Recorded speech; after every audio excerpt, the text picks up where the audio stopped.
What up, guys? Episode 10 here on the Burton Breaks podcast. This is our first episode with a guest. We got Mr. Litzworld. You guys probably know him from the TikTok chats. One of the craziest card collections in the United States, probably. This man goes crazy ripping boxes, but he's got a lot more than just that to offer. So we're gonna go through. We actually recorded this podcast once last week. File got corrupted. It was an absolutely awesome episode, so make sure you guys stay tuned. He's going to drop some knowledge. I mean, this is one of the smartest guys you guys are ever going to meet. You don't get to rip hundreds of thousands of sports card boxes by being a dummy. So listen to what this man has to say, and you're going to get some good stories along with it. Thank you, bro. Perfect. I'm happy to be here. There we go. Yeah, lead it. Give us an intro. Give us a little question or something. Little question? Damn. I don't Get know. off. Let's Put go. him on the spot. Let's go. So actually, I think this happened a little bit after we talked a lot about Cooper Flagg and Litz's relationship with Cooper Flagg. Coop just dropped 35. Hey, there we go. Holy moly! He didn't do that. He didn't do that the last time we recorded. He did not do that the last time I recorded. Who are they playing against? When he dropped 35, Yeah. Was it Memphis? I think it sounds right. Yeah. I have no idea. Oh, We didn't okay. get to watch that game, but I mean, he's been on a tear recently. Yeah. The 35's dope, right? Because it's like obviously he's the only other rookie at his age to do that besides LeBron James. But I want to say that the bookies had Denver at plus 14.5 last night, and Cooper took his ass right through Denver, and took Cooper down while. But how riding about the- this? How about that Nemhard kid? Bro, he's a point guard. He's you get a looking pretty good though. I've seen a lot of Oh, people he's a comparing. dog. No, So- no, he's unbelievable. And Nemhard is unbelievable.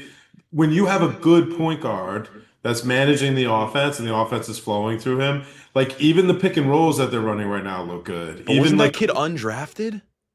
was he undrafted? I'm pretty sure he went undrafted, even though his brother Andrew Nemhard is obviously pretty good. Ryan Yeah. Nemhard was good at Gonzaga, but people just looked at him undersized guard.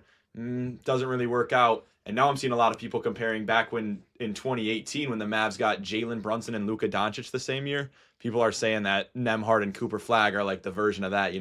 A small guard that can score, and then you got the white guy that comes in and just tears up the league, which is pretty interesting that the Mavs are getting that kind of. I was just gonna say it's pretty interesting seeing that twice. Yeah, I didn't even think of that. That's pretty wild. I mean, to bring it full circle with sports cards, I actually just got a PSA submission back. And who's the other kid at Gonzaga that's good? Chet Who? Holmgren. No. That was played with Gonzaga last year, with Ryan. Was it Tamlin Lipsey? Is he at Gonzaga? Oh, is that the Pacers dude? I think so. I have no idea actually. Hold on. I'm No, lost. we got to. I just got the dual auto out of 5 back, gemmed up of Ryan yesterday afternoon. Oh, yeah? Well, yeah. So that'll be live on my whatnot, ladies and gentlemen. There you go. Get the shameless plug in there. You could find me at Litz World on whatnot. He loves to lose money on there, guys. I just got my mail day in from Litz World's Whatnot, and I got a $30 John Morant for $4. I felt pretty good about that one. I told you that you don't need to bring that up, dude. That's rude. Hey, I gotta let you know about my wins. There's losses too.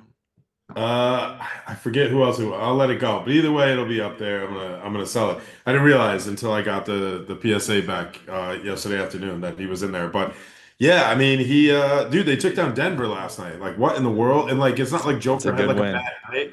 Joker was crushing. Yeah, I saw you had like 14, 9, and 6 in the first quarter, which is like, dude, that's ridiculous. Yeah, I mean, they're obviously missing Christian Braun. I think Jamal Murray tweaked his ankle last night, and Aaron Gordon is hurt. So like, they don't have all their weapons, but who gives a shit? The bookies were still giving him 14.5, and Dallas went in there and took care of business. Cooper, I think he had 24. Yeah. 24, something like that. But he not just bad. whether he scores.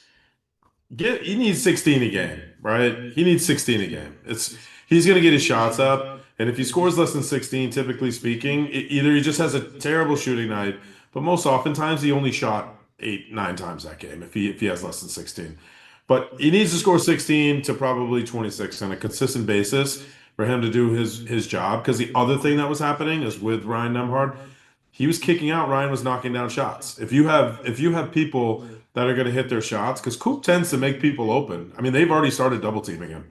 So I don't know how in the world you could be 18 years old and you're fighting your way out of double teams that include the Joker. But he did it last night. I was way more impressed last night than the 35 points. I'm going to be honest. He's kind of like a little bit of a general. He went up to a slow start. And it's weird when you listen to the commentators, because when you have the NBA package, like you're listening to like the home team's commentators. To hear the way that everybody talks is a way, like they know that he's a monster, but they also kind of ridicule him, but they're like, well, he needs to get going, or why is he not a part of the offense? And it's like, guys, just chill out a second and give it a little bit, let him get settled in, and then once he gets the ball in his hand, just see what happens. But Coop is Coop. So What's weird? it might sound a little weird to people who didn't get previous information on like this on the last episode. Why are you so fascinated with Cooper Flagg? What's your connection there for those of people who are just tuning in? They don't understand. I think fascinating is an interesting word, but I'm going to let you get away with it because maybe You've used that word before. Hell no, you used that word before. no. Well, I'm fascinated with Cooper as a person. Right, exactly. So I'm not yeah. I'm not saying just as a basketball Yeah. player. Obviously, he's great on the court, but you know him on a Yeah. little bit deeper. You've seen more of Yeah. Cooper than most. Yeah, so Cooper is from Maine. He was born in Newport, Maine. I went to college like 20 miles up the road from where Cooper was born, and it just so happens one of my teammates in college after college he started training kids, and he had the opportunity to train Cooper and his twin brother Ace. And Cooper's parents are like the most amazing people in the world, but they also are extremely loyal. And I guess my assumption is that they grew to love Matt, who trains Cooper, and Matt has been pretty much a part of their camp since Cooper and Ace were very young. I don't know the exact ages, so I don't want to like. I've got to imagine that's a pretty unique thing. Like when you explained it to me, like he's Cooper Flagg's trainer, but then we're in New York for Fanatics Fest or whatever, and we're in the hotel room with Maddie, and then he's like, "Oh, I gotta go. I gotta train Cooper." Like, how many people grow up with someone who's like not their basketball coach, but a personal trainer, and then that continues on up until they're going to the NBA? Like that can't be a very common thing, and it's probably really benefited Cooper.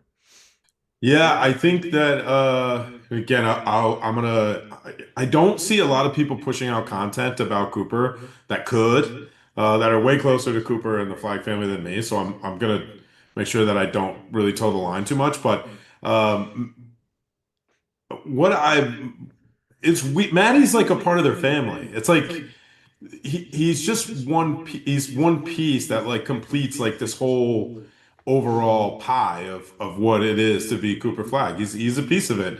To see the way that Matt's family interacts, like Matt's wife is very much part of Cooper's family too. Maddie's kids, if you go on social at all and you somehow can find any of the Flag members, like you can't find 5 pictures in a row of Cooper, Kelly, Ralph, Hunter, Ace, any of them part of the immediate Cooper Flag family that doesn't have one of Matt's kids that they're holding on to in the photos. Like it's amazing. And it's weird because we live in a world now where it's always a 50-50 divide. 50% of the world is going to be extremely happy for you and your success, and 50% are going to despise you and hate you and think you don't deserve it.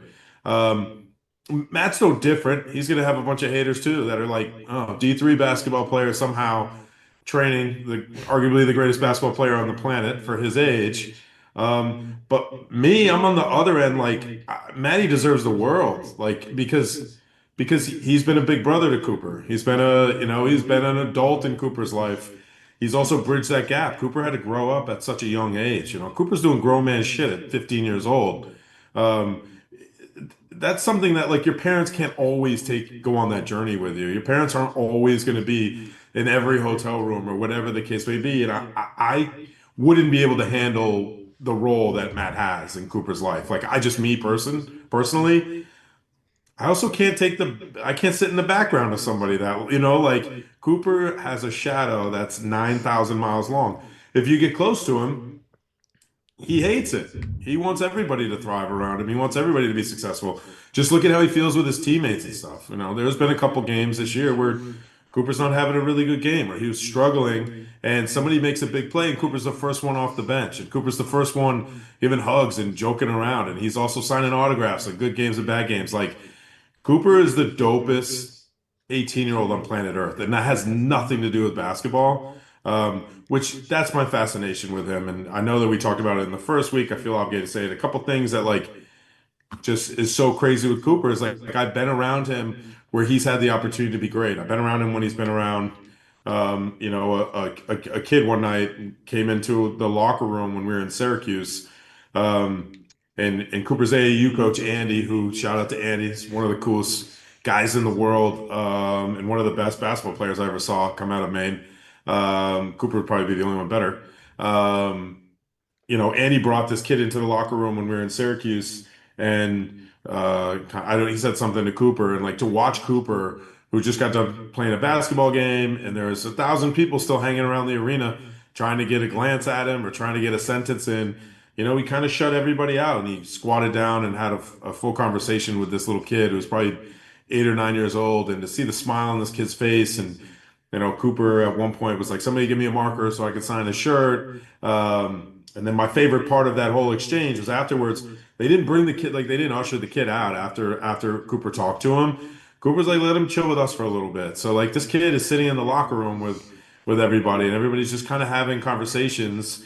And I saw Cooper was leaning on the wall, and he like put one leg up on the wall. And like the little kid was just standing next to Cooper leaning on the wall and like put one leg up on the wall too. And like Cooper could see it. Like he was looking down, he was kind of seeing like the kid mimicking, he was kind of like smirking. And then probably about like 30 seconds later, Cooper was mid-conversation with his mom, and he just happened to like drop his hand down and like dangles his hand and like kind of like tickled the kid on top of the head. And the kid just shot up this crazy glare at him, like, oh my God, Cooper's paying attention to me.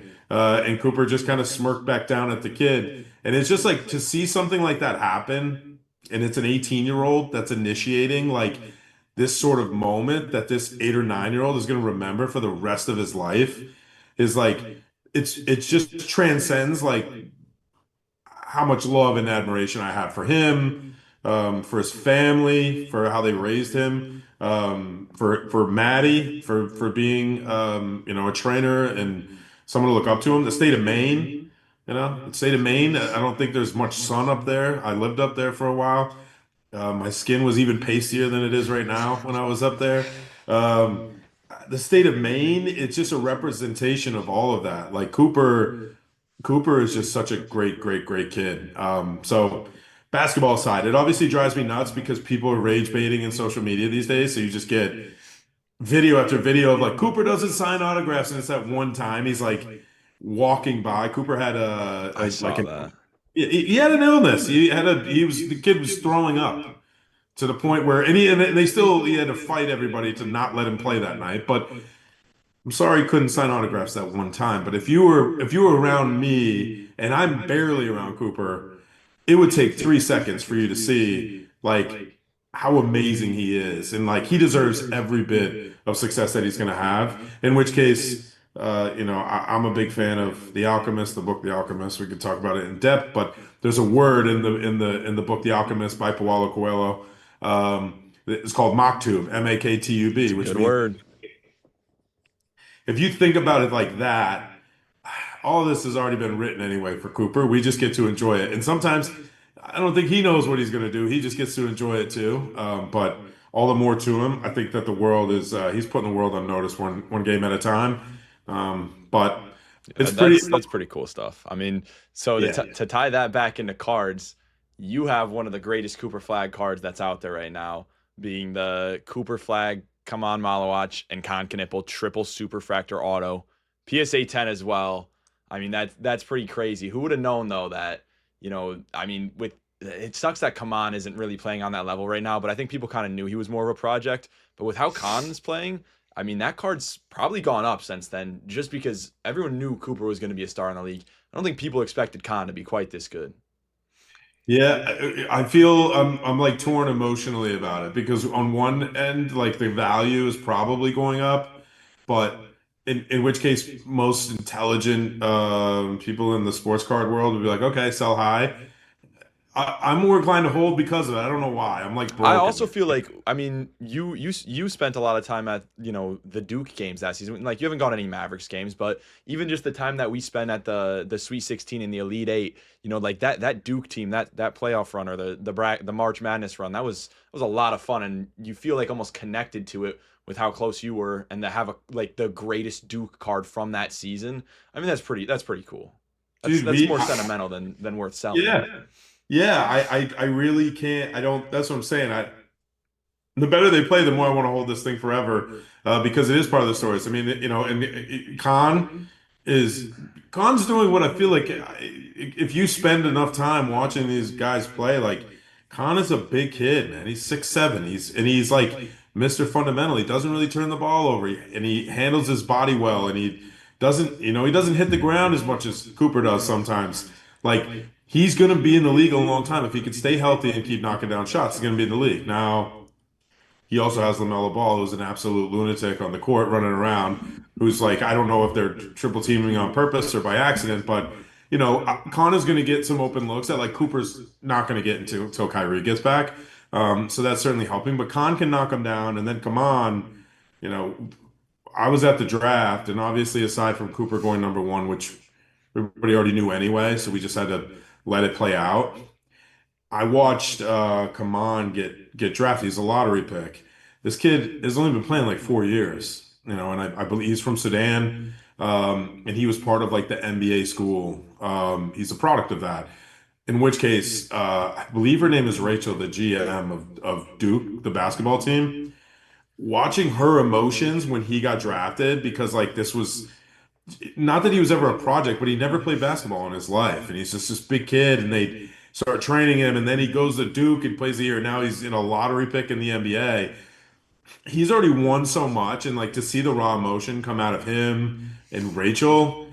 I, I watched Cooper go number one, not a tear in this face. I was like rooting him on. It was more of like a let's go. And then when Kaman got drafted, I think everybody that was part of just any of that Duke experience, it was the most like emotional moment ever. Kaman was the Cinderella story and all of that. So he's always welcome on a card that I own. If it's Cooper, Khan, and Kaman, I don't care what he does in the NBA. I got to experience firsthand like the beauty of that. And you were with me too, dude. We were in the hotel. Remember? I forget what they did for Kaman when we were at lunch that day, but his sister was reading the article that they came out with during the Elite Eight. Remember, his sister started crying at the table while we were having lunch. I don't know what she saw, but it was Kaman's agent that was with her that put his arm around her and was like, "This is beautiful. This is amazing." So like that guy, Seeing he's all that going. behind the scenes stuff firsthand was just nuts. I mean, we're just like sitting in the hotel lobby, and you just got players, walking up to their rooms and stuff. And like this is a pub. There's people that are just Duke fans or stuff that go to like the Sweet 16 that are just in this hotel. I mean, that's just crazy to me that like I guess in my brain I almost thought that people at that status level of like sports, like they just get their private hotel or whatever. But I mean, you go to the NBA draft, and I mean, these guys are just walking into a hotel and just going up to their rooms, and there's people that are, waiting outside to get autographs. They know where these kids are staying and stuff. Like that whole behind the scenes stuff is just crazy. Well, you also got to experience. I don't know if you've ever told anybody this, but they did the mom special right That was before the pretty Elite cool. Eight game. So we were getting ready to go to the Elite Eight Go game. off again. Do I keep talking or do I stop? No, you're good. He didn't silence his phone. Oh, my bad. We were getting ready to go to the Elite Eight game, and we were obviously in the team hotel with everybody. And Maddie was like, "Hey, they're reserving like this spot down in like the lobby slash bar hotel bar area.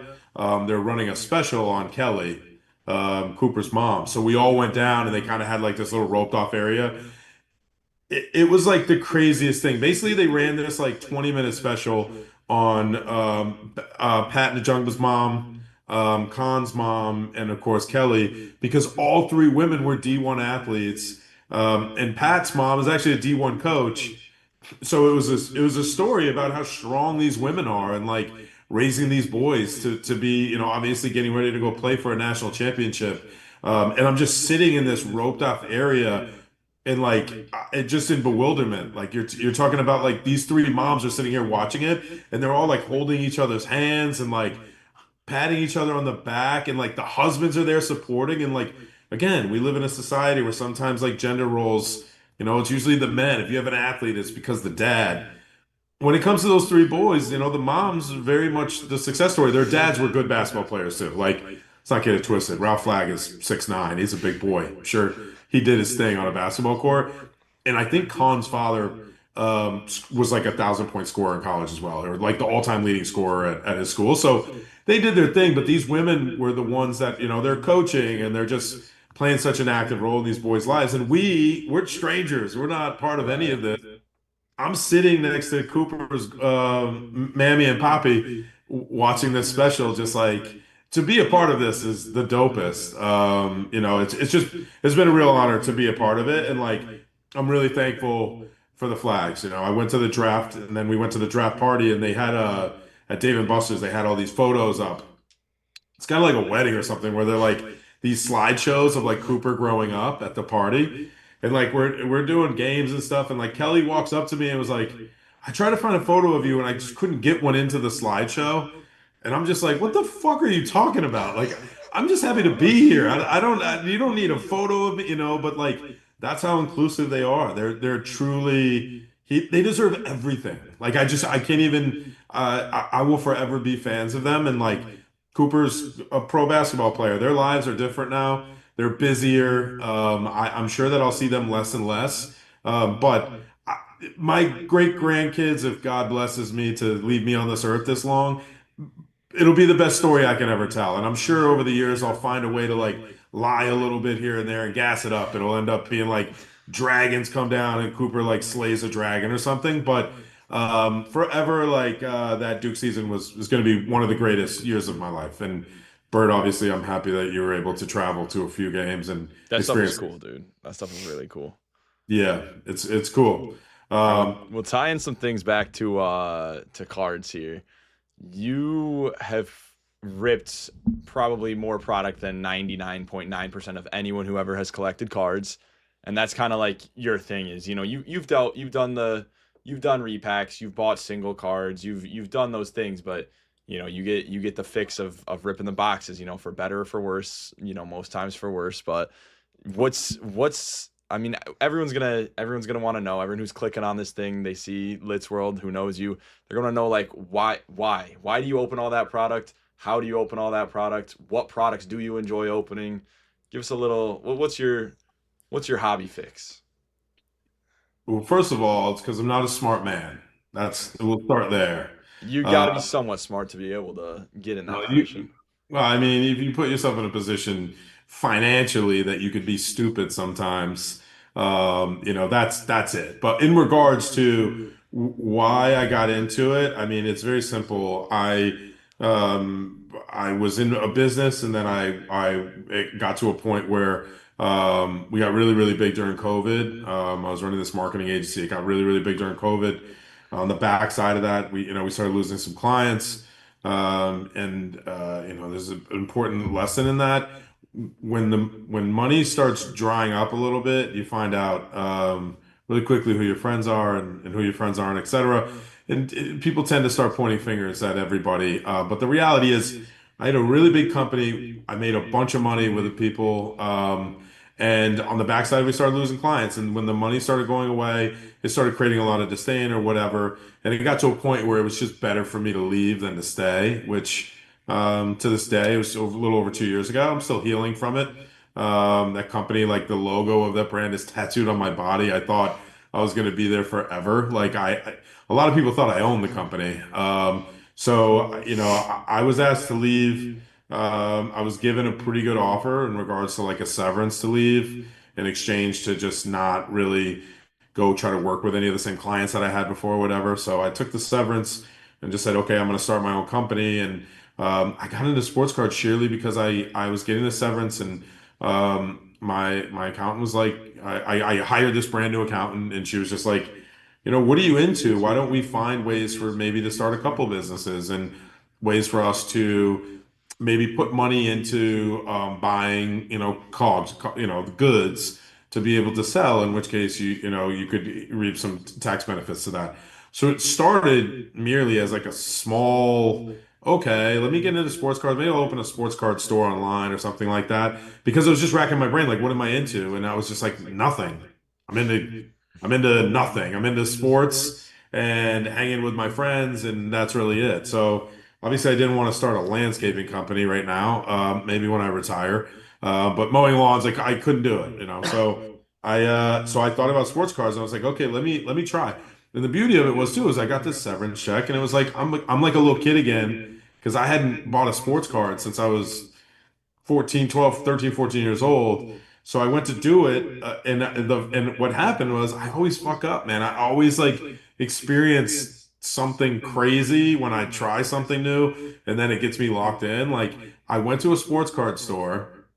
I never bought sports cards before, and I said to this guy, I said, "What do you recommend I buy?" And he said, "Well, we have something for everyone. If you want a pack, there's $4 packs. If you want to get into really expensive stuff," I was like, "What's the most expensive thing you got here?" He had an $8,900 box of flawless football. And I said, I'll take that. So like Oh. I So didn't wait, even wait, know wait, what wait. it was. The first box you bought was flawless football? Technically, the first box I physically bought. About 2 days before I did this, I had my nephew. I go find some sports cards and bring them home. I want to open them just to see what's in them.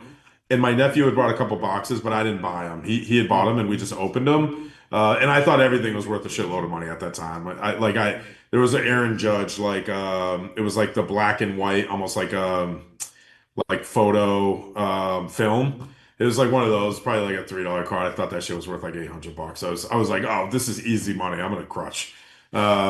So I bought the flawless. I bought the Well, flawless, and then I bought a box of national treasures. And what's crazy is I knew that one of my buddies, who he owns a tiling company, he had tiled a couple of my bathrooms at my lake house. I knew that he was into cards because he had shared some shit on Facebook. So I opened this flawless box. It's a 2022, and I hit an RPA Brock Purdy out of 15, and I have no idea it's any good. I knew that Brock Purdy like played a little bit towards the end of the year for the Niners, but like when you're into sports cards, you obviously have to know how everybody's playing. I Right. had only heard of him briefly, so I hit it, and my buddy Garrett was a Niners guy, and Garrett knew what the value was. He owes me, by the way, Garrett. If you ever watch this, you fucking owe me. He was like, "Let me trade you for that Brock Purdy," and like he gave me a 2 out of 3 MVP Emerald Patty Mahomes, which wasn't terrible. I think I ended up selling it for like 600 bucks or something like that. And then he gave me an Allen Iverson Dr. J Leaf dual rookie or dual auto, which is worth like 150 bucks. And then just a green, I don't, maybe it was like an optic Patty Mahomes that was non-rookie out of like something. But Oh my uh, God. he probably gave me like $800 or $900 worth of cards for that Brock Purdy RPA, flawless RPA out of 15. And That did was he it. did he make it seem like you were getting a good deal? He got me. He definitely got me. Oh. Yeah. I had no idea until I got into it, and then it's like, you motherfucker. But nonetheless, I don't blame him. I know that Garrett's not out spending thousands and thousands and thousands of dollars on cards, and he wanted it. In which case, what I didn't know, I didn't know. It's on me. It's not on him. He threw an offer. I should have said no. Because even after I got into cards, I knew cards. Like at one point, I had like a Silver Prism PSA 10 Brock that I sent to him. In which case, like the true comp was like 1,200 bucks, and I'm like, I'll sell it to you for like 11, and he was like, how about 7? It's like, okay, that's no, I'm not doing that, but that's just where he's at. Sometimes you got to grind it out and hustle. So that was my introduction to it. But in that, I hit a Charles Haley auto. I hit was Pickens a rookie in 2022? Yeah, it was. I think he was. He was. Yeah, so I hit his 1 of 1. I hit his quad patch 1 of 1 in that box as It's well. not bad. So like it was no, it was a decent box. So obviously I was hooked. And then what happened was I was like, okay. And obviously, he only had one box of Flawless. Then Mo, I get back to the lake house and I'm showing him the cards. And then my best friend Mo was like, bro, check this out. And like, he opened up TikTok. And at the time, Flawless, I guess, was pretty big. People were doing like Flawless breaks, serial number breaks on TikTok. So I'm like, and so I was like, okay, load up my cards, start doing that. And then I ran across JRI cards. They do like you could buy on the website and then they rip on YouTube. Um, this thing is like I went so premium in the beginning. Like the first time I went to JRI cards, they were like there was a pack of 1958 Topps Cello football that if you got a Jim Brown rookie, that could be $1 million card Wow. if it gems. Chance of it gemming, slim to none. But they were selling, it was $900 a card, and there was a pack of 13 cards, and three cards have already been bought. So there was 10 less. So I spent the $9,000 and I hit shit. Absolutely nothing. And what happened was then it was like, man, I'm starting to feel like at a casino. Like you're getting pissed off and you're like going on a tilt. And I'm like buying something else to try to get the value back. And it just I got into it and I loved Spiraled. it. In which case yeah, I spiraled, but what really happened too, though, is like you start understanding the value of products and the different types of products. And it just is in what mood you're in. You know, sometimes when you go to the casino, you're like, okay, I'm just gonna take $400 and try to stretch it out. Other times you're like, I'm gonna go to the bank and pull out $10,000 and I'm gonna go for the fucking jugular. So it's the same with cards. Like, you know, when Don Russ Elite came out and it was 299 for a hobby box, like I ate that shit up because it was cool to go through a ton of product. I still have too much of that. I'm gonna have to just like use it as an accelerant to light a fire one day or something. Oh. But if you really want the smoke, then you go flawless, you know, or as we learned recently, you cough up the money for 2018 and get one base Luca rookie card out of $70,000 worth of product. Yeah, that was not great. We ripped a full case of 2018 Prism NBA Hobby and pulled one Ruby Wave Luca out of the whole case. Your first Prism NFL is We opened pretty dope. 2017 Prism NFL and we did pull some good stuff out of there, but not enough to make up for that 2018 case.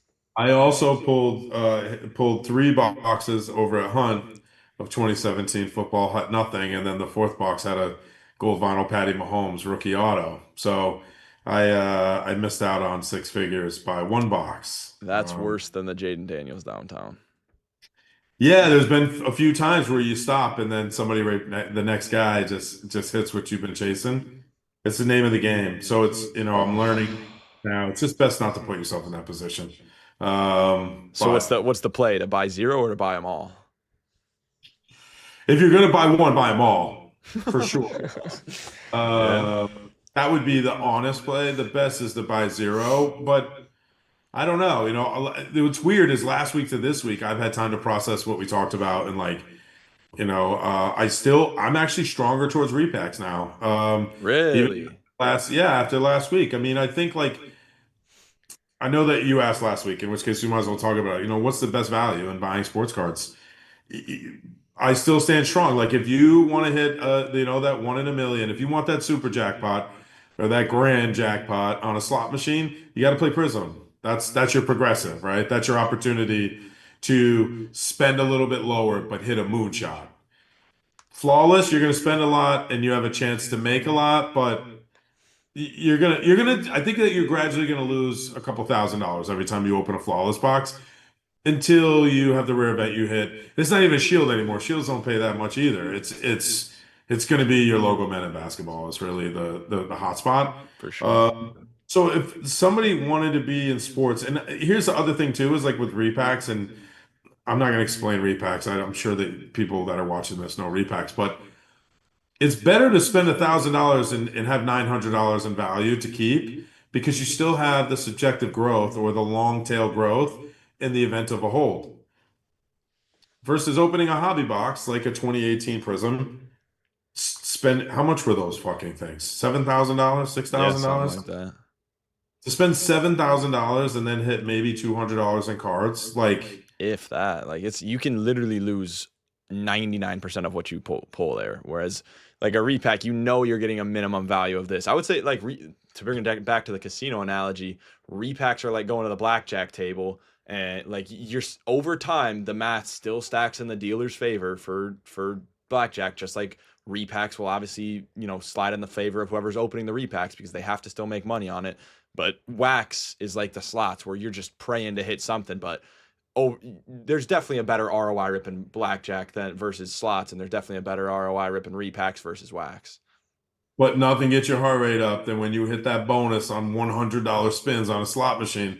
Because blackjack, there's a max bet. Even if I'm at max bet, I was at the casino the other night with the boys, with Chase and Mo, and I was doing table max bet of, I don't know, it was like $1,000 or whatever it was. I was doing two spots, trying to just battle back from just getting my ass kicked. But even that, like, it's also depending on who you are and your financial situation. But the only thing that it doesn't bother me whether I lose the 2,000 or not. What bothers me is everybody else too. Like, do repacks so then you don't have fucking 500 people in Bert's room fucking counting your money and being like, "Good job, dumbass. You're down 6 G's." And they try to say it more and more colorfully to like so theirs pop out more than everybody else's. Just like, wow, you just got cooked. Okay. Same with the casino. Like that's why high limit rooms are there. We should have a premium Burt Breaks fucking room where not everybody can get into. It's called Saturday afternoons when I'm bored and you're bored. But it's the same. The other night I'm like doing it and people are just like walking by, be like, "Are you doing the max bet?" And it's like, motherfucker, you see $1,000 chip in the circle. What are you asking me? What do you want from me? Like that. Yes, I am. It's the same with that too. Repacks. I'm like, you want to save some like emotional turmoil, just do repacks. If Isn't you it so miss, weird though? Like even I feel like at the casino or even here, people would rather watch someone lose a bunch of money than see them like hit good cards. Like they enjoy watching people piss money away. It's like people get a weird and it's always the people that are broke. Obviously, it's just like the human nature of wanting people to be on the same level of you. Like they love seeing people just get crushed. yeah, and I'm just not that way. And it's not about my money either. Before I was once broke. It wasn't that long ago. I've been mildly successful for 10 years, 12 years tops. But like at 30 years old, I know because that was the day that I decided that I was going to try to get my shit together.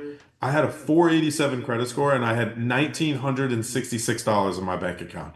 I'll never forget it. That was in 2014. It was 11 years ago. 11 years ago, I had nothing. I never owned a house. I was driving a Chrysler 200, and I had $1,900 in my bank account, and I was bringing home $500 a week. With after taxes, it was $424 every single So week. what was like was it just like a buildup of things, or was there like a specific moment where you were like, I have to get my shit together, like I don't want to keep doing this? Yeah, we didn't talk about it too much last week, and I want to spend a little bit of time on this because it matters more to me than anything else. It's like, if you can just if you can just wake up every day and understand that where you are today doesn't mean that's where you're going to be tomorrow. That's just the biggest thing. Like, if you could just wake up and whatever you have to face in this moment, it doesn't have to be your reality. That's one thing I was just always good at having an imagination, and I could put myself anywhere. Like, if you listen to Big Sean, "One Man Could Rule the World," the song, or "One Man Could Change the World," he talks about in the first, I think it's in the first verse, he's laying in bed and he's like, some nights like I sat up dreaming that every day was draft day. Like his analogies, like just hit with me because it's like I could just sit here and like turn off everything and I could be wherever I wanted to be and I could have everything I wanted to have. So then going back to The Alchemist and MacTube, I just feel like a lot of this was already written and I just get to wake up and experience it and it's directly affecting me. But something inside me already knew that it was already there. So if you're reading this, watching this, whatever, if you think you're a little bit weird and a little bit abnormal and a little bit special and maybe misunderstood, it's all true. And that's what makes you you. And like lean into that shit and think about where you want to go and go there. So with that said, and I'll give you the Cliff Notes. Yeah, I met a girl and we started dating and we were opposite. I was from a broken home and she had her mom and dad with her and she was educated. And the more that I got to know her, she just did everything the right way. And I always cut corners my whole life. I was just a corner cutter, serial victim. If I fucked up, it was because somebody else did something bad to me. Nothing was ever my fault. And I was so good at manipulating people that like one whole semester, I didn't go to one class just to prove a point to my friends, but I would just go in proactively outside of classes and just make my professors feel so shitty for me that I still got like a 2-2. I didn't go to one class just as a principle to prove that I could do it. Like, so I felt like I had a superpower, but I was just using it for bad. So really, one day I met this girl and we started dating and she brought up the topic of money and she just said, "Listen, I'll marry you, but not your debt. Fix it." That was it. That's all it took. When you find something that you love more than yourself, you will aspire to do great things to make sure that you keep it or you acquire it or whatever. And it just so happens that now it's my wife. I would have done anything for her. It didn't really matter. So she could have, you know what? She cheated me. She could have laid out more shit than just fix it. She could have laid out a whole bunch of other things, and she could have been like, "You got to be the president. I'd be the president right now. I don't give a shit. I just would have had to do it." So that's A. It's like making the decision. Once you decide, then it's just a matter of seeing it through. B. I was a mediocre at best marketer. I wasn't very good at internet marketing. I wasn't very good at sales. So I identified that my current boss at the time was the best salesperson I ever knew. So I just said, okay, well then if I can just get better than you, then I'll be pretty damn good at this. And then I happened to meet someone, shout out to, my old boss's name is Mike. He's like my big brother. He taught me how to be like one of the best salespeople in the world. And then I met this other guy. His name was Lyle, who was been a mentor of me. He taught me a lot about online marketing, and Lyle's mentality was like, if you're a great marketer, then you don't have to sell anything. And then Mike, he was just a good sales guy. So by me meeting both of those two, and then just saying, okay, if I can get, now I don't even need to be as good as them. If I could be 10% of each of them, I'll be good at marketing and sales. I like my chances at going into the marketplace and affecting change. So that happened, and then I just grinded it out. I got into marketing. I signed a couple clients, and I got really lucky. I don't know how much we need to go into detail about all this stuff. I'll give you a great example. Let's just have it. One of my first clients was FanDuel. Oh, Obviously, everybody knows of daily fan sports. So at the time, they only had about 300,000 customers, which is not a lot.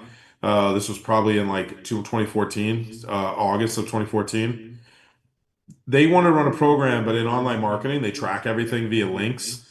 Like you get unique UTM links. So all those letters and words at the end of a website, when you put it in, it pops up. All that stuff means something.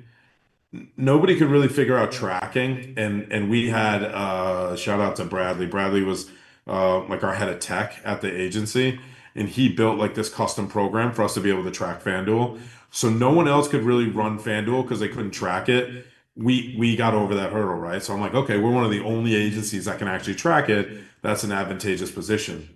Additionally, I had a partner who was like, hey, I think that I can get, because gambling was illegal at the time, so Google wouldn't allow you to run paid search for gambling.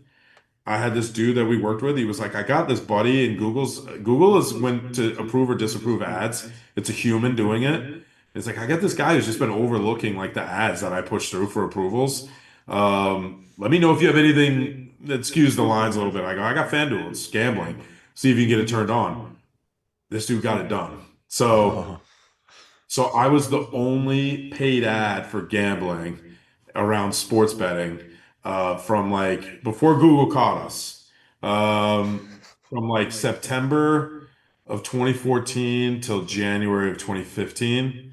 And what isn't it happened was, crazy that just 10 years ago you couldn't even do online gambling? yeah, And no, no, now it's like this. This is crazy. That's crazy. yeah. So, and the deal that I had with FanDuel was they were like, I don't know if I should get to. They pay you for every customer that comes in deposits money and then completes the tournament, as soon as they complete that tournament, they would pay me, they would compensate me. So it's also kind of crazy. This is like my first big client, right? And we're prepaying on a cost per lead for all of these people to sign up. And I'm not getting paid until after they deposit money and they sign up. So we were spending, it wasn't my money. I was just working for the company. The company was spending like $250,000 a week on these leads. And then what we would do is come Monday Night Football, most of the world is watching Monday Night Football to see if they won their fantasy league. I was watching because right at the end of the game, it would process the weekly tournaments and it would put in the amount of money that we made for that week for the new signups. So right at the conclusion of every Monday night game, I would log in to this portal, and it was like we were spending like $250,000, and then it got crazy. Like I would log in at like Tuesday morning at 1 a.m. and there would be like $400,000 sitting in there. And you're just like, oh fuck, this is nuts. So we did like $3 million in like 4 or 5 months. So that was like my first like, holy shit, I know how to build something that's going to be worth a lot of money. And obviously I was getting commission off of that. So that was when I first started getting, I went from, I never changed my salary up until I left 2 years ago. My salary was $500 a week, which is crazy. I was still in my bank account, $424 would hit every week. But I was getting paid commissions, and I started there, and then I built a company to, me and my team, we got up to, I think we were, the biggest we did was like $78 million, something like that, in 1 year in 2021 or 2022, something like that. That's where, so it started with nothing. And then I single-handedly, with my team, we were an active piece of every growth, It's pretty crazy. every piece of growth in a company up until it got that big and then we lost some clients and I had to go do it on my own. So now I'm doing it again, but it's my company this time. I own it It's a all. blessing and a curse, though. Now you get to do it for yourself. Yeah, it's crazy. Building things from scratch, I lack some confidence. When I went out to start to do this, I was really scared. The severance was pretty good, but I was like, this could be just my demise. Maybe I got lucky and I don't know if I can do it again. So obviously I'm really blessed that I was able to do it again. And I'm doing it differently too. When I was younger, I wasn't thinking the way that I think now. I surround myself with, this is another thing for people. Like, I guess I want to go back to those lessons. One of them, if you're just around great people all the time, things get a little bit easier. I didn't have like the support group that I have now. I didn't have the network of folks that I could tap into. So when I got kicked out of my last company, I made some phone calls to some people that I worked with that I built a relationship with and just said, I need help, man. I'm about to go out on my own and I don't know where to begin. It was incredible. I don't know. I mean, who knows how big this will get, but shout out to Cooper if you ever see this. You're my guy. Lyle played a role in it. Some of these guys, they were just so unbelievably supportive that I didn't really have to do much. They were just like, do this, this, and this. We'll hook you up. We'll get at least like your first 50, 60 to $100,000 a month in the door. So you got to take care of those people. That's the other thing is when people are in fucking chat rooms, it's like half the chat when I'm ripping cards hate me. And then the other half is like, give me a job. And it's like, if you could just be creative enough to just leave an impression. If somebody said something crazy to me one day, so in your chat, actually, you weren't ripping. It was last week during your little marathon thing. Somebody said, I've always been a fan of you, Litz World. I hope both sides of your pillow stay cool. That's the dopest thing in the world that someone could say to you. Like, it's impossible for both sides of the pillow to stay cool. Like, for someone to think and be that unique, if that person hit me up a month from now and said, hey, I need help, I got them. It doesn't matter because, like, you That's just fire. did something a little bit different. The way that you said something, it was more endearing. You were more creative and you put some thought into it. That's a huge thing. Like even today I was thinking about it. Like I got messages of just this person who hits me up and he's like he's asking, do you guys buy cards? I'm like, I sent him like this paragraph message of, yeah, man, like we do buy cards. We're looking for this to this to this, and then he just responds one line, what percentage? And I'm just like it's like you have to be a human. Like you can't just so many people, whether it's business or just relationships, they just want to get to it. It's like you have to like everyone else can send that same message. show something, so show why you're different, because you messaged me looking for a relationship here, and then all you're looking for is just the quick answers. You don't care for anything, deeper. You could be like, I provide this and this is what I can do, and then instead they're just like, what can you do for me in the quickest possible sense without really providing any other details. The details are everything. The details are what separate you from everybody else, And again, maybe it was just my awareness, like emotionally. There's some things like even growing up, like if somebody was getting picked on a lot, I felt really bad for them in that moment. And even if it was me, I'd prefer to be me. I was loud enough to where I would draw attention to me and say I can handle being picked on myself. But like if I watched someone else be picked on, it would hurt me. And to this day, if I'm sitting in a bar and somebody walks in and punches me in the face, I'm gonna try to communicate or figure out how to A, like get the person to calm down, and B, not continue fighting. But if me and you are sitting at a bar and someone comes and punches you in the face, they're gonna have to kill me to get me to stop hurting them. And it's just, I don't know why it is that if someone attacks me, I get a little scared and more cautious. But if someone attacks someone I love, I just can't help it. Like it's just, it's how I am.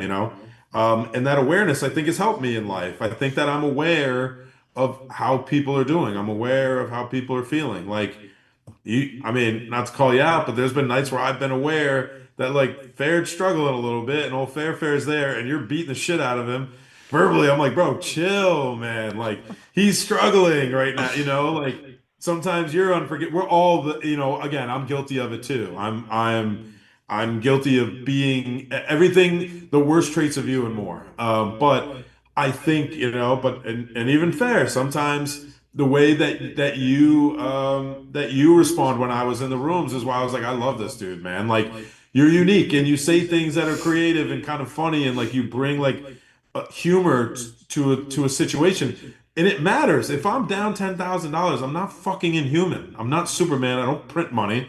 I feel that shit. So if someone's in there fucking, oh, you just got cooked. I'm like, I want out of here. I'm done. I'll go to a different room or whatever. And if you're there, Fair, there's been times where you've actually supported me, and I don't remember exactly what you said, but I've just been like, thank you, dude, because it doesn't when you're like on your heels, it doesn't matter where you are in relativity to anybody else in the universe. You need people to have your back and support you. It doesn't matter. I could have $1 billion and you could have zero, or you could have $1 billion and I could have zero. If you're on your heels and I show up for you and you're the rich one, you're gonna feel that. You're gonna love me for that. You're gonna appreciate me for that, and that's important to me. So to anybody else out there that's being a hater every time someone loses some money, you're doing that just to satisfy your own fucking insecurities. You're not doing that for anything else. But if you must do it, say something witty and funny so at least everybody can laugh. If you just say you got cooked for 10 grand, or if someone spends 10 grand and you're like, oh, you're $9,999 out, that's not funny, man. At least say something that's funny so then like I can laugh at my own shit. But to say dumb shit is just it's annoying. I don't know why I'm bitching about that so much. Hey, That's weird. we've talked a lot about gambling losses, but the reason that you and me and even you, the reason that we keep gambling is because of the rush we feel when we do get those wins. So I know you shared a story last week, so maybe we can hear that story again. But I have a story of, so the first time that I've ever been to a horse track out in Saratoga with our buddy Litz here. I've never done anything like, I've never done any of the horse betting stuff. So even the way that they present the odds is weird to me. It's like 36-1, but then by the time the race starts, it might be 29-1. And even though you bought it at 36-1, it doesn't matter. It changes to 29-1. You're on those odds. So it's just super weird if you're not like familiar with it, but it ended up being really cool. And I go to the station, we're drinking out, or he's not drinking, he's sober, but I'm drinking and I'm just making stupid decisions. I put like, I even remember what it was, like $100 on like a 50-1 horse, just the last place horse. And then you got finish off the story. You might remember it a little better than me, like how the horse So what like, went happened? down or Yeah. whatever. No, so what happened was about 2 weeks before Bert came, I had my college roommates come for the Belmont. It's like one of the biggest races. It's one of the Triple Crowns. And my buddy Nick is crazy. And the races started at about, well, on this particular day, it was starting at 10 a.m. Usually they start at 1. So I wasn't planning on going over to the Belmont until probably like 3 because the main race wasn't going off till like 6 or 7 at night. Well, it's 9 a.m. and my wife and I are up with my son and we're having coffee and getting him breakfast. Nick comes upstairs because he was staying in the basement. He comes up, he's already dressed to the nines. He's got his fedora on, his button up, he's all just glammed out for the Belmont. It's 9 a.m. I'm like, bro, we're not leaving for like 5 more hours. And he's like, I already put a bet in for the first race. And I was like, I didn't even know you knew how to bet horses. He's like, I don't. I just bet the 5 horse. It was like, okay. So everybody now, it's 10 a.m. and the first race is about to go off. And I think there was 8 of us staying at the house. We're all in the living room hanging out. And he somehow figured out on the remote how to put OTB up or like the off-track betting channel. He's getting ready to watch, and the race goes off, and the 5 horse is like 22 to 1. It's like a long shot. So I'm like, there's no chance you're going to hit this. Well, they go out of the gate, and the horse is immediately in last place. But long story short, it like makes the last turn for the straightaway, and this thing starts gaining ground. And what happened was it's like everybody, there's 8 people in the living room all sitting on like couches and chairs. Like at the same time, everybody kind of just like stood up and was like glued to the TV. And then my other college roommate, his name was Dan, like slowly starts slapping his own ass, going, trot him, trot him, and like speeding up as it's going to the finish line. And this fucking horse wins, right? So everybody goes nuts. And then Nick's like, bring me to the bar. I'm ready to go. So like I bring him downtown to this bar before the track. Fast forward like 3 hours later, we get to the track and Nick is like, bro, have you seen how many races the 5 horses won?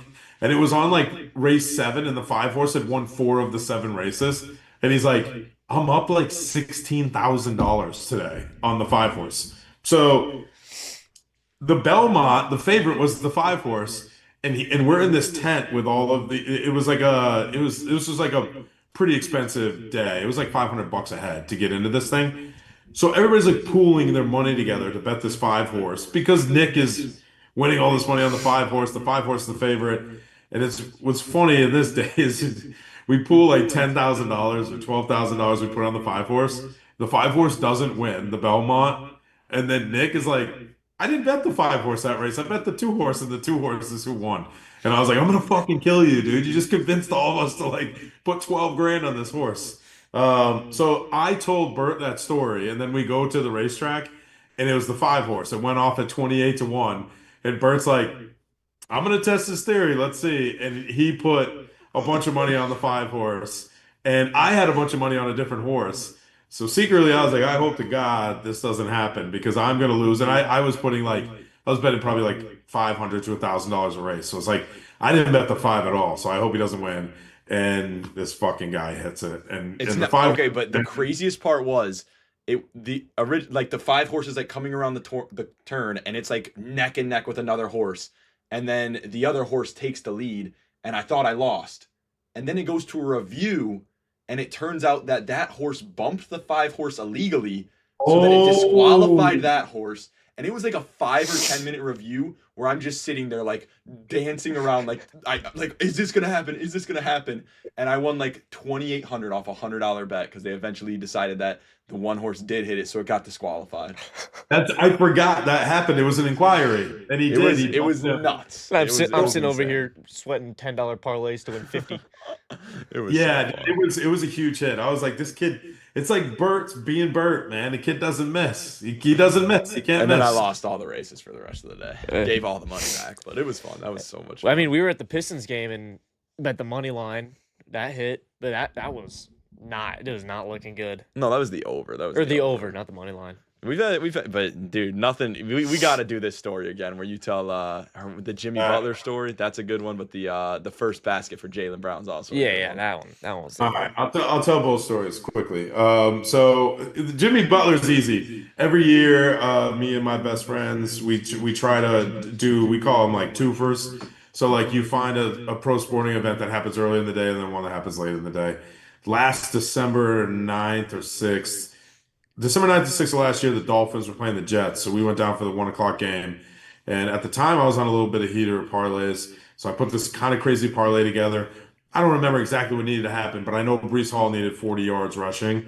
in order for us to hit it. And I know that he hit it, but like we had already left the stadium because it was a 1 o'clock game and it just took forever. And we were going to go to the 7 o'clock Knicks Heat game. And so we left and then Brees hit it. So I hit the parlay. So then I parlayed my parlay money into a bigger parlay for the Knicks that I want to say was like the payout was probably like between 12 and 15,000 was the payout. And I remember it was a decent leg parlay. It was like 12 to 15 legs, but the two legs that mattered was I had Jimmy Butler, who he only needed to score 15. So I thought that was easy. And then RJ Barrett, I needed to hit one three-pointer. This was while RJ was still in the league. I don't know if he still is or not. I think he's Cooking in still the Oh, he's league. good. He's He's good. cooking He's in on the the I league. don't Raptors, I think. Yeah. Yeah, he's on the Raptors. So we get to the game and I'm sitting courtside with my one of my best friends, Tony. And Tony's drinking at the time. Tony's sober now too, but Tony was drinking at the time. And Tony is unpredictable when he gets to drinking. Like you don't know what's gonna happen. So we have this parlay going, and it's like the second quarter, and Jimmy hasn't really scored a lot of points yet. I think he only had like 6 or 7, but he's halfway to 15. I'm like, he's okay. This dude rolls his ankle and at the same time, the Heat call a timeout. So I'm like, I'm praying they call a timeout because they're just trying to buy their time so he doesn't have to leave the game. But I saw him get up and he hopped on like one leg all the way to the bench. And I'm like, he's toast. There goes my parlay. Um, but then at the end of the timeout, he comes back out. So I'm just like, what the fuck? Like, is he all right? Is he not all right? I think it was a shooting foul. So I was like, is he just going to shoot his free throws? I didn't know what was happening, but when he comes out, he ends up venturing like over to my section, but he's not looking at me. And I was like, fuck it, I'm just gonna ask it. It was like eating away, and I know you're not supposed to talk to players about sports betting. I feel like it's fucked up if you do anyway. So I wasn't gonna bring that up. So I just said, Jimmy, if you're okay, tap your head 3 times. And like he was like looking down at like the floor, and I saw him just like pick his head up, and it was like the back of his head, and he just went.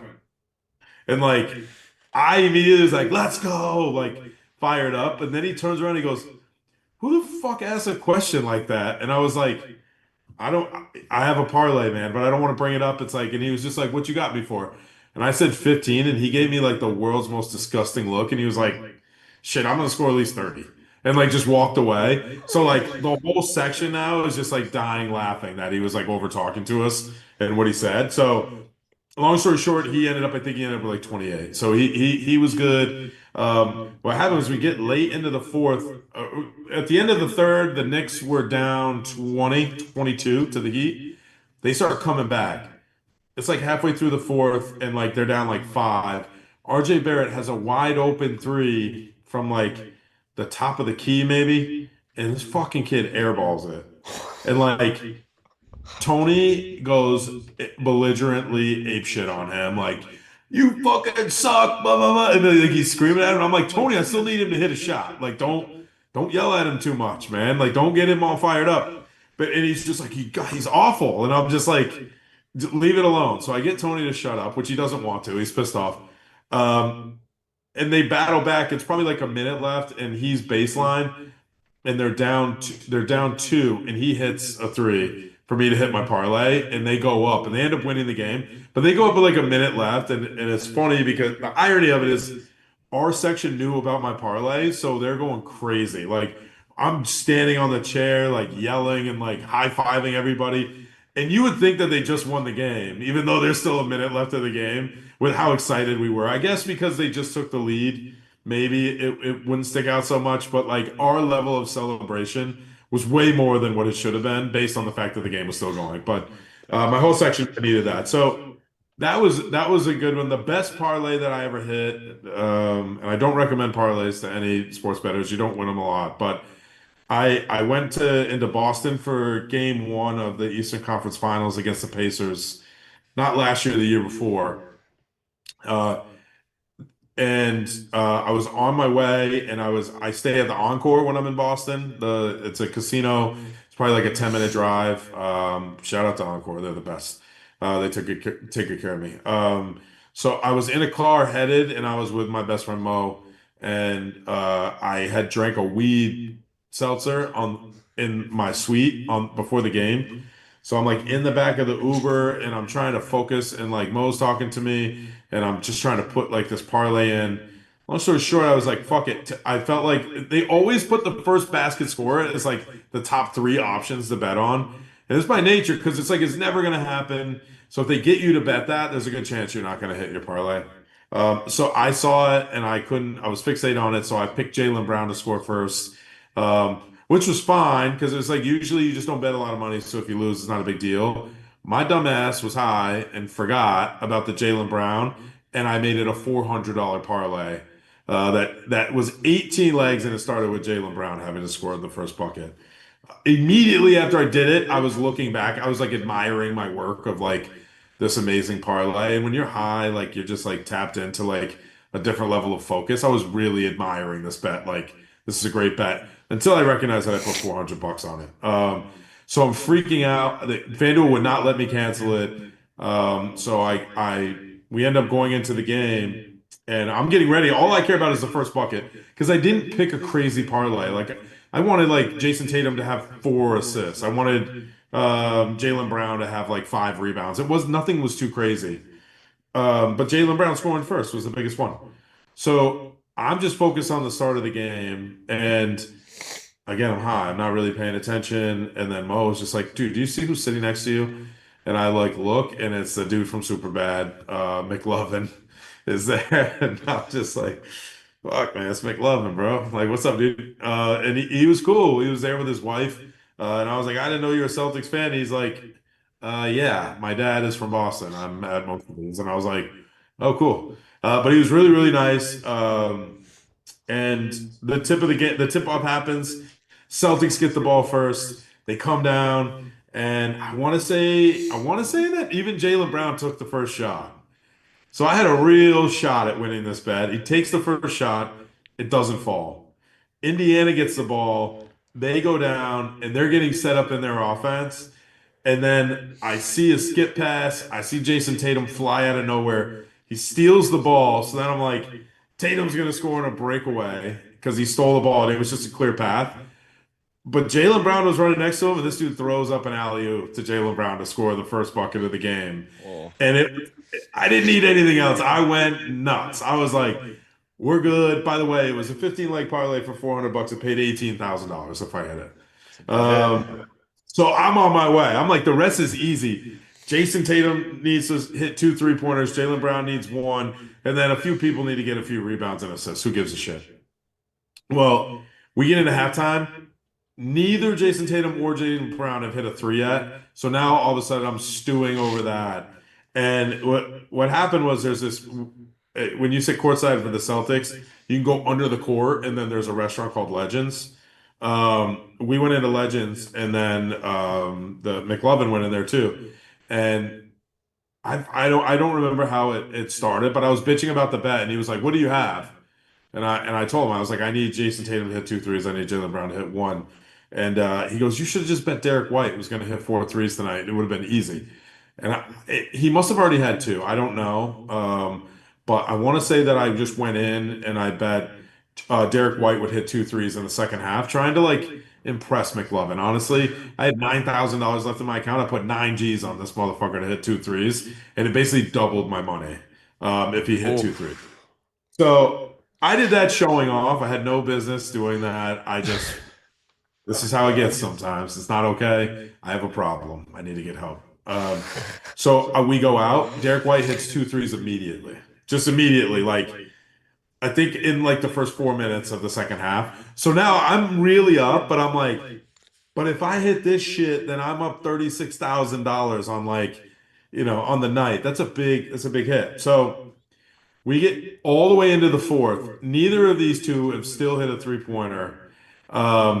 Tatum finally hits one with like 3 minutes or 4 minutes left to go in the fourth, and they're battling back and forth.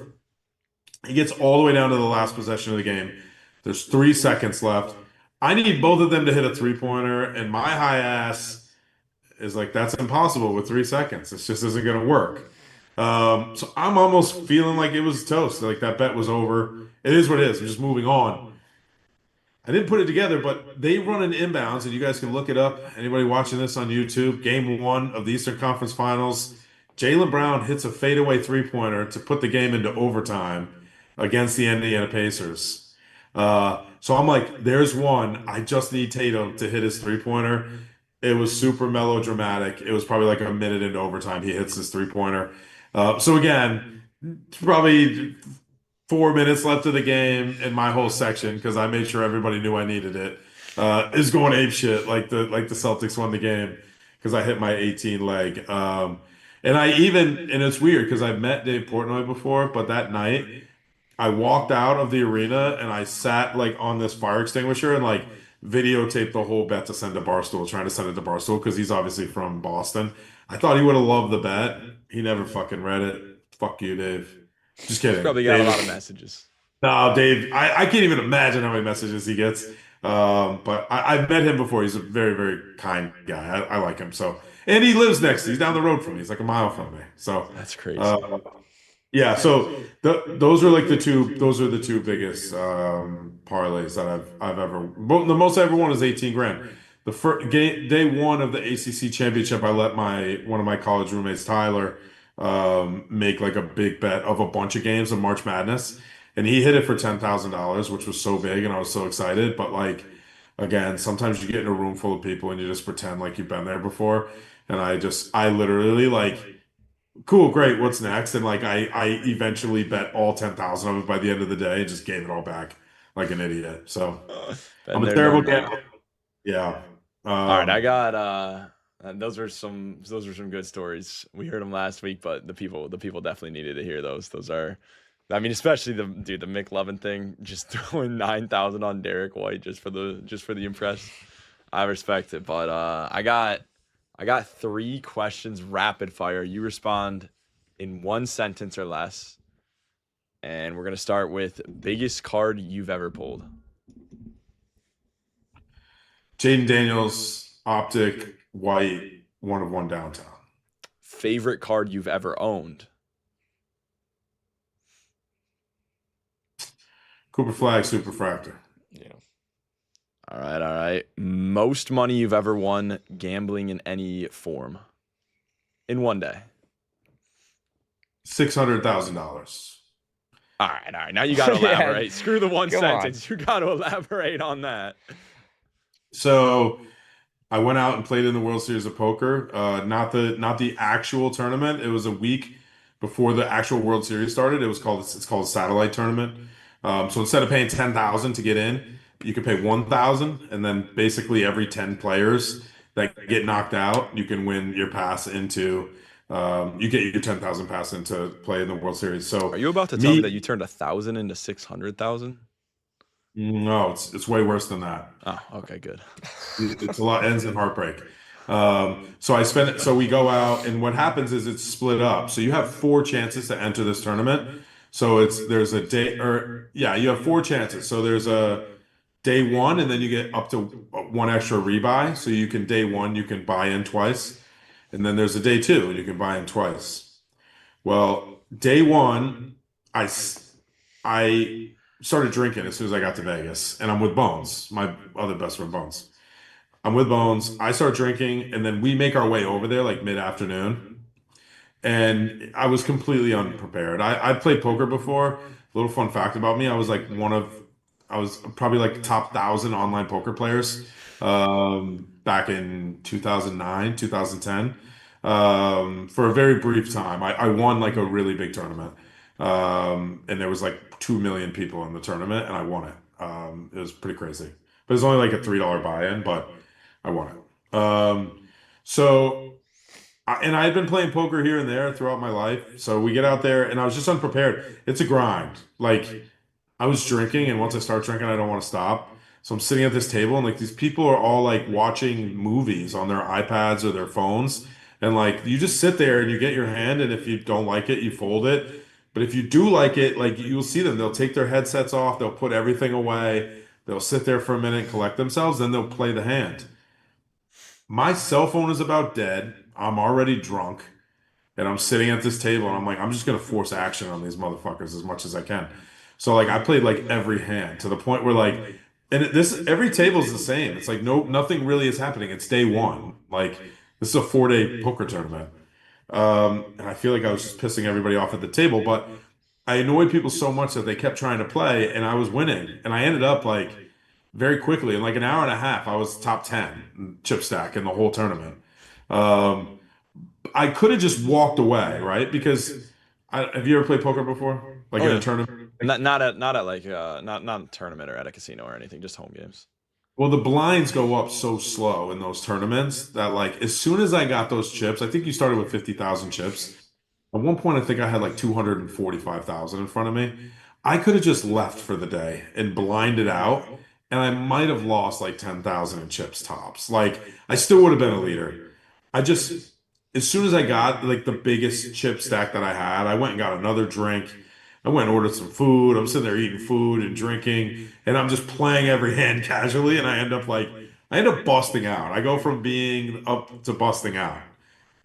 Jamie doesn't drink. Bones doesn't drink. So he ends up playing all through day one. And I think he finished day one with like 100,000. So he doubled his chip stack. So he's middle of the road. Not amazing, whatever. So what happens is he's day one. So he doesn't play the next day. Day two is the next day. So he has to play the following day. So I'm like, okay, well then I'll just enter day two, and then I have two rebuys. I won't drink, and I'll actually play. Same shit. Like I got up. I actually went earlier. I did have a couple drinks because I felt like shit. I did have a couple drinks. I sit down. My first hand is a pair of aces, and I'm like second to last to act. And some dude just happened to go all in before me, but it was only because that table they were sitting new players down, and the tournament had been going on for a couple hours, probably 3 hours. That guy had a decent chip stack, so it was nothing for him to just push me all in to try to steal my blinds. But I had aces, so I called him. He had ace king, and he hit a straight and knocked me out. One hand, swear to God. Next table, I go and sit, and it was probably like my third hand. I get kings. It's kind of the same position last to act. I get shoved on, and like you just can't fold them. You just have to be prepared to lose if you don't hit. I had two kings, and this dude had ace king again, and he hit an ace and beat me. So I got knocked out of these in like no time. But Jamie didn't have to play that day, but he had to start playing the next morning at 9 a.m. So we go back to the Cosmo, and I brought an envelope with like $10,000 on me, and I had the last $800 on me, and I go into the high limit room of the Cosmo, and I play this game where there's these parrots. You just need to get a bunch of parrots, and I thought I was doing $10 bets. I was like, I'm just gonna play my last 800 bucks, and then I'm done. And I didn't realize I was doing $100 bets until I was down to my last three spins, and on my second to last spin out of the 800 bucks I hit for 17,000. I just filled up this whole screen full of parrots. It just kept going. I was like, I think I broke this thing. So I win 17 grand. Now, even though I came with 10 and now I'm technically only up seven, you would think I hit the fucking lotto. I'm like running around and kissing grown men on the cheek and shit, just trying to piss me. I was drinking at the time as well. So I get my cash, we go up into the suite, and by now it's probably like 10 o'clock at night, and I'm like, I'm showering, we're going out, and Bones is like, I gotta play poker. I'm like, I don't give a fuck. I just won 17,000 bucks. So we get showered up, we go out, and like we go to a nice restaurant, we go to this club, and then next thing you know, like it's 6 a.m. and we're up still playing blackjack, and I'm cross-eyed, and he's like, I gotta go play fucking poker. I was like, I'm going to bed. And it's funny, there's these three women that were like in their 60s that like were playing blackjack with us. And I don't know why we all exchanged numbers. They were there for like a menopause fucking trip. I have no idea. But I remember the next day I get up and it's like 11 a.m. and I am fried. I'm still drunk. I feel terrible. And they were texting me. They were like, "Oh, you said that you were going to come down at the cabana, so we charged the cabana in your name." In which case, I'm like, I always overpromise shit and underdeliver. I'm always like, "Yeah, yeah, I'll be there," and I just ghost them. But they put it in my fucking name. That's So insane. like, motherfuckers. So I go down and like cabanas aren't cheap in Vegas. Like it's probably like $1,000. So Bones is at poker. I go down to the pool. I'm just like, I just put the shit on my tab, sign the receipt. I'm like, adios. I got to get out of here. I had so much anxiety. So I go back into the high limits and I sit right next to the parrot machine. And I probably had like $3,000 on me. And I hit another bonus and I hit another jackpot for like $5,000. So I hit that and then this dude was sitting next to me, so I skipped him and I went to the next machine and I started playing this machine and it was Kilimanjaro was the name of this machine. And I started playing it. It was like $40 a spin. He goes, but if you hit the bonus, you win like 50 free games. I was like, okay. So I'm just spinning and I hit the bonus for like 50 free games at $40 a spin. I end up winning like $12,000. And I'm wearing at the time a cutoff sleeveless shirt because I just went down to pay my tab. I didn't have any, a pair of mesh shorts and like some thong flip-flops. And every time they're cashing me out, they're just giving me the cash. I'm just wadding it up and sticking it in my pockets. So like my pockets are starting to like bulge. And people are starting to notice because like when you hit jackpots, like the machines go nuts. Oh yeah. Over the course of like the next 3 hours, I hit a jackpot in every machine in the high limit room. And it was just one rate, and I wasn't picking a game. I was just going to the next one and looking up what the rules were and just spinning. And it's I started getting this crowd around me, and people were following me and like watching me. And like I don't know about anybody else, but when I'm hungover, like I have the worst anxiety Yeah, where definitely. I feel like I'm gonna like fall out of the chair, you know? So like people are like slapping me and like I just remember being so tormented because I'm like, I just want to walk away because I can't handle this like anxiety. But I also am just like on the hottest hot streak I've ever seen. Even the pit boss were coming out being like, bro, this is a meteoric run right here. I've never seen this before. So a couple things happened that fucking changed the trajectory of it all. One being there's this one guy who kept trying to get me to play this one machine. I was just going in a row, just row like right down the rows until I hit a jackpot. This one dude was like, "Go to this machine. It's a $500 per spin bet, but if you hit the bonus, you're guaranteed $1 million." And I was like, "There's no such thing as a guaranteed $1 million, but whatever." I kept saying no to him, but I had sunglasses on, my hat low. I just kept shrugging him off. And he just got to me where it was like, I'll do anything to get you to never talk to me again. So I was getting ready to go to that machine.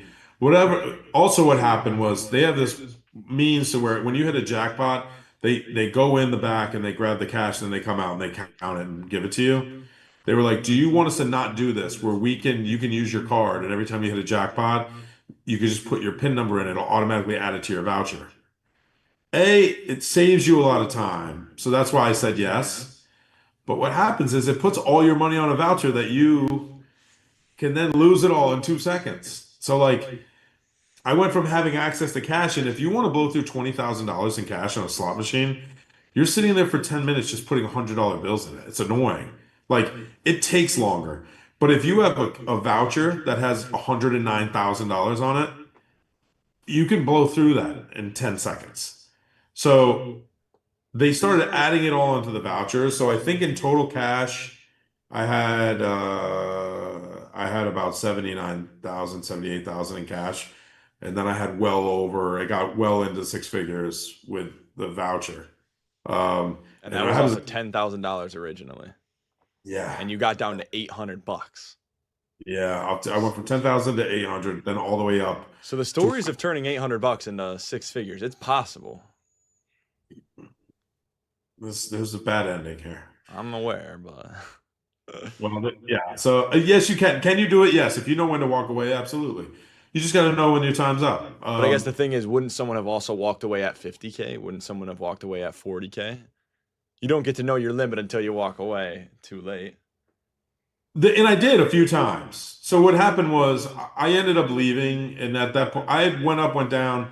I ended up getting on that $500 machine. I lost like $50,000 in like 5 minutes. Didn't hit it, and I had to walk away from it, and it hurt me. It was hard to walk. I was so fucking upset. But I go upstairs. I counted out what I had left. I still had six figures, whatever. and then I just started playing different. I was grabbing 20, $30,000 at a clip, going down into high limit blackjack and doing like $5,000 hands. And like I went on a bad run, so I lost a bunch of money there. So I ended up on there. I got to the point where this is day two. Jamie's playing poker all day today, right? I had probably about 65 or $70,000 left. I'd blown through all the rest, just doing dumb shit. I'm like, let's go home, you know? And Jamie's like, I'm not knocked out. And the problem is, again, it's every other day. So if he made it past day two, we have to stay another 2 days. Oh, That night, our flight was leaving at 10 p.m. I called my wife, Rachel. I said, we're not going to make it. Jamie's still playing. He's going to make it to day three. So I have to book another flight. And the flight, though, has to be 3 days out. It can't be 2 days out. He's got to play again in 2 days. It's a day off in between. My wife was never unhappy about it. She was just like, okay, understood, whatever. So like I canceled the flights, pushed them out. At 11:45, 15 minutes before the end of day two, Bones got knocked out. So and this you ass, canceled the flights. yeah, and I have to stay there for 3 more days. So the reality is over the in 3 days, I pissed away another 75,000. I left with $0. I think I left, I can't say zero. I think I left with like 9,000 because when I got that low, I was like, I have to leave with something. So it's like I didn't lose all of the 10,000. At least I can go back and go, I only lost $1,000. Everything in between, I know the truth, and now you know the truth, and the world knows the truth. But I technically lost $1,000. Yeah, it's not too bad. No, but after what happened after that too is the casino reached out and like I have like free suites for life there, and I have It's not bad. yeah when I get out there, they give me $1,500 in just resort credit, so I can restaurants, convenience stores, clothing, whatever, and then they actually give me another 4,000 in cash to gamble with. Um, yeah, so shout out That's to the cops. nuts. That's insane. You just get handed $4,000 if you show up in Vegas. Yeah, they give me a voucher for $3,600. Yeah. And do you think that if you stopped playing so big that they would take that away? Yeah, oh yeah, for sure. Well, so that's what happens is like you do it and you get out there and then you feel obligated to lose to keep them loving you and happy and whatever. But it doesn't take away from the experience. Vegas is the greatest. You go to Vegas with me. Absolutely. I've raced Lambos out there, the best story ever, and I'll have my wife send you the video. It was the night before New Year's Eve. I booked us a VIP tickets. We had our own VIP booth for a Drake concert the night before New Year's Eve. It was in 2019. And this asshole doesn't come out on stage till like 4 a.m. And it's New Year's. It's fucking 30 degrees out, and our heater wasn't working in our booth. So I was just drinking to stay warm. I got so drunk I didn't even get to see him perform. I spent like $12,000 on this VIP booth for us. And I didn't even get to see him perform. And then later that night, so in the Cosmo, there's this secret pizza place, which I always love. It's like this mysterious place. There's no signs. You can't find it. You just got to know where it is. And I guess that night I was so drunk. Rachel took a video of me. I was laying. It was like I was standing in front of the bed and I just fell forward. I still had my shoes, my jeans. I had a pea coat on because it was so cold. And I'm just like planking forward, face first on the bed. And I'm like crying because Bones promised to take me to Secret Pizza. And he blew me off. And he's like trying to be like, Brian, you drank too much. And I'm like, no, he left me. I wanted to go to so yeah, so it was New Year. So like I've had some of the dopest times, but yeah, that time was bad. My last gambling story. I know this has gone really late. The last time I was out there was in April of this year, and over 3 days I lost about $30,000. Um, and I had Jay, one of my good buddies, Jay, with me. He was playing in the nationals, the national finals for hot shot, the mini Oh hoops. yeah. So Jay went out with his wife Amalia, and we had a conference to go to anyway. So it was like, all right, we'll go to the conference. We'll do Jay's basketball thing. And over the course of 3 days, I lost like $30,000. And that last night, I like looked at like Bones will lock in with me when we need to like get after it at a casino. If I really want to win, like I'm not 100%, but I know what games to go to get some like bankroll, and then I'll pop in and try to win like a quick 5K at blackjack, and then I'll shoot over to craps and like, so I look at bones and like everybody's getting ready to go to bed. It's been 3 days in Vegas. Everybody's tired. I had a 7 a.m. flight, and I go to Jag. I'm staying up, dude. I'm gonna grind it out. I'm gonna get it all back. I swear to you, Famous last words.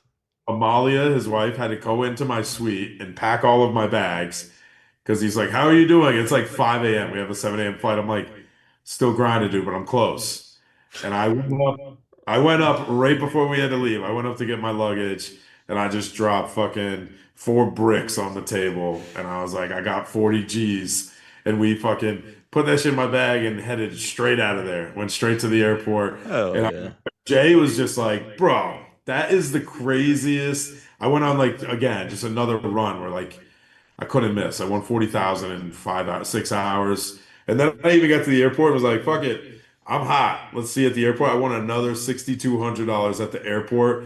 Almost missed the flight because we couldn't find the person to pay me No shit. to get on the flight. So I've had some decent runs. So the key is if you're gambling and you win a bunch of cash, go buy some jewelry because it holds value to get you home, but it locks up your cash and it feels good. I should have, if I would have just bought like an Audemars, like a $40,000 Audemars that trip, I would have been okay leaving with nothing. I fucked up. I gave all the cash back.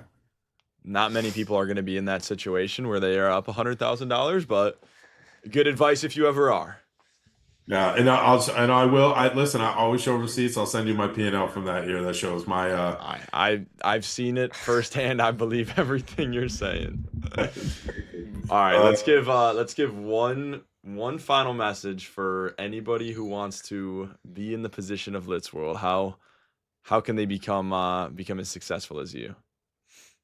That's interesting. I was like gearing up for the last question you asked me last week was does money buy happiness? And I delivered like the greatest soliloquy the We can podcast. do that one afterwards. Let's give people some hope here. So if you the easiest okay, so it's twofold. One being if you have a career that you can identify that the best person in your job field makes as much money as you aspire to make. Let me give you an example for like application, right? Like if you're, and it doesn't matter what you are, let's just say janitor, custodial engineer, if you're a janitor at a school, if you can identify that there's a janitor that exists in this world, or I'll give you all the cheat codes. Go to ChatGPT and say, what is the average salary of a janitor and what is the highest earning janitor in the US and where is he? And just go see what that is, right? And then if you see that the average is $50,000 and you're making 30, go negotiate yourself a raise or go find a place that pays more. You're doing the same job, you're just paying yourself $20,000 more. I get it, moving locations, there's challenges with that. I'm sorry if you called me personally, I would find a fix to that too. But that's A. B, see what the most, how do you know maybe the highest paying janitor in the US makes $250,000 a year and he is the janitor at the Museum of Fine Art in Boston. I would literally figure out how old he is, how long he's going to be there, and what I need for prerequisites in order to fill his shoes the day that he stops working there. Or if he's young, you're cooked, go find the next highest. Or say the highest paying janitor you top out at $75,000, which means that my lifetime earnings on a yearly basis is going to top out at 75, even if I do my job perfectly. As perfect as the most perfect janitor could do it, it's $75,000. Can you live with that? And if you can't, you have two options. One, get into real estate. Okay, keep your janitor job, save up a down payment, buy yourself a duplex, pinch pennies, maximize as much rent as you can get, clean the toilets yourself, do all of the hard work to get yourself a duplex, save every penny that you make, and buy yourself the first time you have an amount to put down for another duplex, buy another one. And then treat your life in regard to units. I want, if you buy a duplex, you own 2 units. If you buy two, you own 4 units. If you buy a 4 unit, now you got 8 units. You need to be in a race. If you have a job that you've identified the number one guy can't get you the earning potential that you want, you need to buy real estate until those units give you the passive income where you could just quit your job. So you need to always keep your job, but build passive income. And real estate is the only way. Why? One, tax breaks. The U.S. is a settler's nation, meaning in order for them, the original, our founding fathers, to try to motivate people to come over here and settle, they had to give people certain tax breaks to say, hey, if you go do this for me to help us settle our create the settlement, we're going to exchange, not charge you taxes. The best tax breaks are in real estate. You can depreciate commercial property, meaning if you spend $100,000 on a piece of property, you can depreciate that $100,000 over time. So for tax purposes, and then passive income. And then the other thing is, this is the best way analogy for real estate.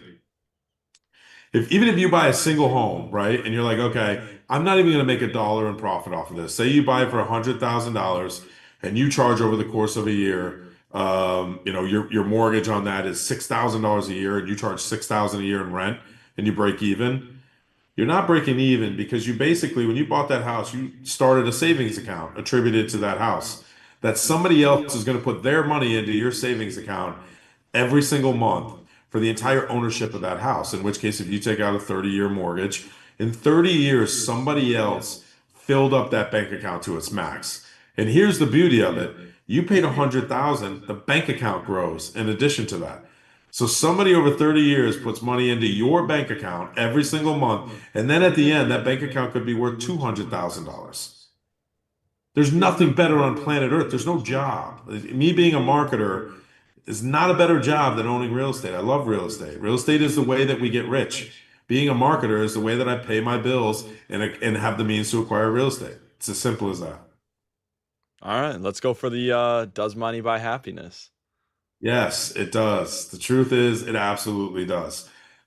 The difference is, it's like drinking. Money is a lot like drinking, okay? You have one drink, there's $100,000 in your bank. It feels good. It feels really, really good. You got a little buzz going. You have two drinks, that's $200,000. It feels fucking amazing, right? That second drink hits. It always hits. That second 100,000 always hits.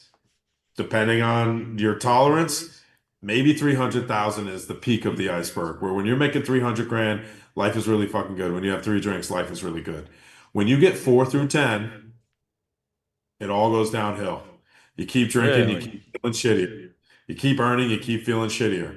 The key to money is to be living in this gray area where you earn enough, where you're comfortable, you can come and go as you please, you can live in a 3,000 square foot house. I used that analogy last week. I'll use it again.